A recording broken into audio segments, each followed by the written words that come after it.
Un tipo de cáncer que se dice es la octava causa de fallecimiento por cáncer en la mujer. Ampliemos un poco más de detalles en ese sentido. A ver, en realidad es la octava causa de cáncer en la mujer. En los casos aproximadamente actualizados, existe una institución que se denomina el Globocan. Esto es generado por la Organización Mundial de la Salud y se van actualizando los datos constantemente en cuanto a la frecuencia de aparición de la enfermedad. No solamente de cáncer de ovario, sino de todas las patologías oncológicas, es decir, de el cáncer de cualquier órgano del cuerpo. Y el último registro que tenemos es que hay más de 300.000 casos al año de cáncer de ovario, cerca de 350.000 según el último reporte, y hay hasta 150.000 muertes anuales por causa del cáncer de ovario. Nuestra realidad, pues, se aproxima a lo ya reportado, pero en la práctica cotidiana les puedo comentar, en nuestro hospital, que es una unidad de tercer nivel, quiere decir que llegan los casos justo de alta complejidad. Aproximadamente en el mes tenemos entre 8 a 12 casos sospechosos, porque ya supongo iremos hablando en el cáncer de ovario necesariamente para diagnosticar debemos tener la muestra, es decir, el anexo, el ovario, debemos haberlo retirado y este pasa por un estudio especializado que se llama de patología y ahí recién se tiene la confirmación diagnóstica. Entonces, de estos casos sospechosos que les menciono, al menos 4 a 6 en el mes, se confirma finalmente que sí fueron un cáncer. Ujú.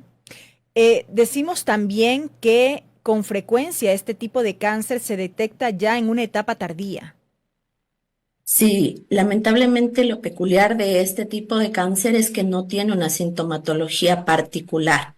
Incluso en las primeras etapas no pudiera haber síntomas, o más bien son síntomas gastrointestinales que se pueden Se confundir. confunde. Es decir, una sensación de llenura, puede haber incluso estreñimiento, dolor abdominal, dolor pélvico inespecífico, más bien en ese orden los síntomas. Y cuando ya existe sangrado vaginal, que la paciente no puede, por ejemplo, orinar bien o orina con sangre, más bien es porque ya está en un estado avanzado de la enfermedad. ¿Qué lo provoca, doctora? Bueno, el cáncer de ovario, como la mayor parte de patologías oncológicas, son multifactoriales. ¿Qué quiere decir? Que no existe un solo agente causal. Por eso, lamentablemente, todavía no tenemos la cura al cáncer. Entonces, existen factores modificables y no modificables. Al decir modificables, significa que esa persona, las personas pueden cambiarlos, ¿sí? Y disminuir un poco el riesgo. ¿Cuáles son estos? Son generales para algunas enfermedades de orden oncológico, la obesidad, por ejemplo, ¿sí? El tabaquismo, el sedentarismo, son factores modificables. Y factores no modificables son, si usted tiene, por ejemplo, antecedentes familiares de cáncer de ovario, de mama, de endometrio, de páncreas, de próstata, pueden estar asociados a mutaciones particulares que serían la causa predisponente para que se presente el cáncer de ovario. Esto debo aclarar que no todos los pacientes con cáncer de ovario necesariamente tienen estas mutaciones.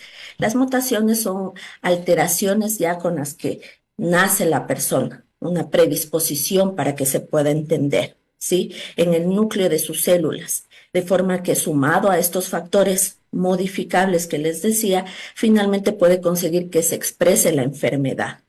¿Entre qué edades es más frecuente que pueda aparecer este tipo de cáncer, doctora? Bueno, lo esperable es que sea posmenopáusico, es lo más frecuente, ¿sí? Es decir, mayores de 65 años es en donde encontramos el pico de la enfermedad. Sin embargo, eso no excluye los extremos de la vida. Es decir, tenemos pacientes, lamentablemente, incluso adolescentes, ¿sí? Tengo pacientes de 15, 16 Ya años con cáncer a esas edades. con cáncer, así es, solo que es de una estirpe distinta. Y con cáncer también en el otro extremo de la edad, de los 80 años. Y como les decía, es una estirpe distinta. ¿A qué me refiero con esto? El cáncer de ovario es el nombre, el rótulo grande. pero luego a través de los estudios minuciosos del tejido se debe diferenciar el tipo de cáncer, porque de acuerdo al tipo de cáncer sabemos la agresividad del mismo y podemos también proponer un tratamiento. Si bien es multifactorial, como usted señalaba, doctora, ¿hay manera de prevenirlo? Prevenirlo exactamente no, pero lo Ujú. que sí podemos hacer es diagnosticarlo a tiempo y disminuir el riesgo de presentación. Como les decía ya, el cambio en los hábitos de vida. Ujú. Es fundamental, ya está eso dicho, no solo por el cáncer, sino por todas las otras enfermedades crónicas que se genera. La obesidad es una enfermedad sola que predispone a múltiples enfermedades.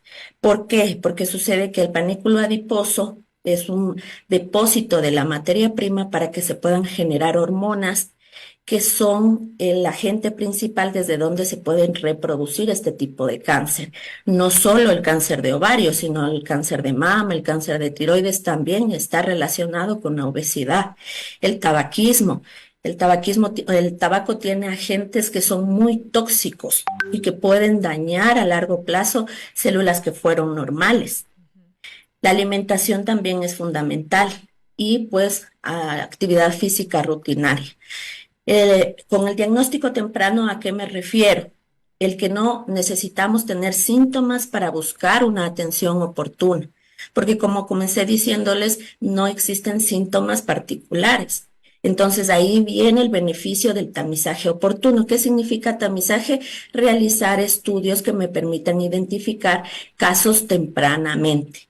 Un estudio tan simple como un eco transvaginal para las mujeres que ya tienen vida sexual activa o un eco pélvico ya me indican tumores en los anexos que pudieran ser sospechosos. Y luego pues vienen una serie de exámenes complementarios para esos casos sospechosos en búsqueda de confirmar el diagnóstico y dar el tratamiento oportuno. Y en este sentido son fundamentales los chequeos ginecológicos anuales. Sobre esto hay que hacer mucho énfasis. No sé cómo estamos como país en cuanto a esta cultura de prevención, si se quiere, en estos temas. ¿Qué pasa en Ecuador? Desde luego es fundamental esto de esa cultura de promoción de salud. Algo que yo comentaba hace poco es que es necesario incluso cambiar esa visión cultural, porque es una cuestión de demostración de amor propio, si se quiere, para las mujeres. Muchas veces las mujeres pecamos de estar pendientes de todos en casa, de la familia, de la familia, de los hijos, del esposo, y nos olvidamos de estar bien nosotros. Debemos estar sanas para poder demostrar ese cariño, ese amor, incluso para quienes no son madres y tienen su vida profesional activa, pues necesitamos estar sanas. Entonces, una muestra de amor propio es darnos ese tiempo, ese espacio, esa inversión para cuidar de nuestra salud a través de un chequeo ginecológico. Lamentablemente, de forma cultural, vivimos otra realidad y hay estudios en los que hablando también, por ejemplo, del cáncer de cérvix, que es más frecuente en las mujeres que tienen una escolaridad menor. Esto porque desde luego no hay esa conciencia de cuidar de la salud. Entonces, no es frecuente que una mujer vaya en búsqueda de ese chequeo ginecológico si no tiene síntomas. Tengo pacientes que han llegado de 70 años que me dicen, no, yo nunca me he hecho ni siquiera una mamografía o un eco transvaginal. De 70 años. De 70 años que nunca en su vida se habían hecho un chequeo ginecológico. Entonces, son datos reales de lo que les cuento, de la realidad de día a día. Lo ideal es que se hagan un chequeo anual. Las guías internacionales, es decir, existen ya parámetros, hablando técnicamente, en los que se invita, por ejemplo, a realizar un Papa Nicolau cada 3 años, quienes hayan tenido una citología o Papa Nicolau normal, la mamografía igual, pero en nuestra realidad, siempre que yo doy una charla, les digo que les invito a que sea ese control ginecológico anual, porque diciéndoles anual van cada 3 años o cada 5.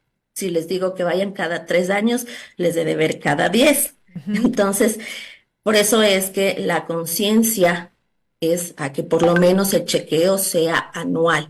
¿Qué incluye esto en la parte ginecológica? Un Papá Nicolau, el eco transvaginal o pélvico, como les explicaba antes, la mamografía. Eso es lo mínimo. Y luego, pues ya el profesional decidirá si se requieren exámenes complementarios de acuerdo a cada caso. Lo último, doctora, usted citaba algunas cifras al inicio de esta entrevista. ¿Estas cifras son globales o cuál es el caso puntual ecuatoriano, por ejemplo, en cuanto a estadística? Sí, nosotros les decía que se aproxima a la estadística Ujú. internacional. Estos datos de 350.000 casos anuales es del Globocan, que es una institución de la Organización Mundial de la Salud. Entonces también nos encontramos en el octavo lugar. Nuestra frecuencia, desde luego, va en relación a este porcentaje, ¿no? No estamos en los países que sea de mayor frecuencia, porque si hablamos por continentes, por ejemplo, Asia es el que tiene mayor frecuencia, Europa, nosotros estamos en cuarto lugar como Latinoamérica en cuanto a frecuencia como continente. Sudamérica es el cuarto lugar en cuanto a frecuencia. Y lo ultimísimo, ahora sí, doctora, porque nos llega una pregunta de un oyente. Nos dice, por favor, pregúntenle por qué el Papa Nicolau lo suspenden a partir de los 60 años. Exacto, y qué linda oportunidad, Ujú. de verdad, qué linda oportunidad porque llegan muchas pacientes con este concepto y desde la visión oncológica, por eso comencé diciéndoles que es importante que el manejo oncológico sea de los profesionales entrenados en esta área, porque sí se tiene esa concepción y según las guías se debería tomar hasta esa edad. Sin embargo, no se debe suspender, sino que debe ser evaluado cada caso. Tengo pacientes con cáncer de cervix a los 80 años de edad, porque sucede que el cáncer de cervix, ese sí tiene un factor específico identificado, que es la infección del virus del papiloma humano. Y lamentablemente esa infección puede haberla tenido esa paciente a los 60 años y recién se puede Realizó el Papa presentar Nicolau a esa edad. a esa edad. Ajá. Y recién el cáncer, la lesión como tal, se puede presentar hasta 20 años después de esa primoinfección.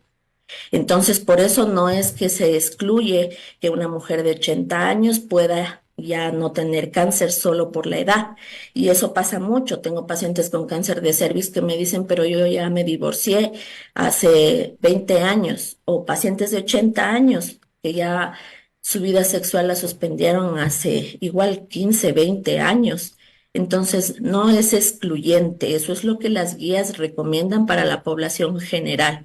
Sin embargo, desde mi visión oncológica, para las mujeres que tienen factores de riesgo altos para cáncer de cervix, no se debe suspender ese tamizaje, sino continuarlo al menos cada 3 años. ¿Cuáles son los factores de riesgo? Multiparidad, es decir, que tengan más de 6 hijos, el inicio de vida sexual activa temprano, la promiscuidad, antecedente de infección del virus del papiloma humano que ya haya sido tratado por lesiones premalignas. Esas son mujeres que no debemos descuidar ese tamizaje, incluso mujeres histerectomizadas, porque también tienen ese concepto. Llegan y me dicen, pero si a mí ya me operaron hace 3 años, hace 4 años, y me dijeron que ya no necesitaba hacerme nunca más. Y llegan con lesiones. No es lo más frecuente, desde luego, son casos contados, pero es necesario que conozcan esta realidad. Correcto, doctora. Con esto me quedo. Muchísimas gracias por su tiempo, por haber estado con nosotros compartiendo información, a mi juicio, muy importante respecto de este tipo de cáncer, de cáncer de ovario. Gracias por haber estado con nosotros. Gracias a ustedes por la invitación y ese llamado a querernos mujeres, a cuidar de nuestra salud. Que tengan buen día. Un buen día también para usted, la doctora Bárbara Rengifo, ginecóloga, oncóloga del HCAMS.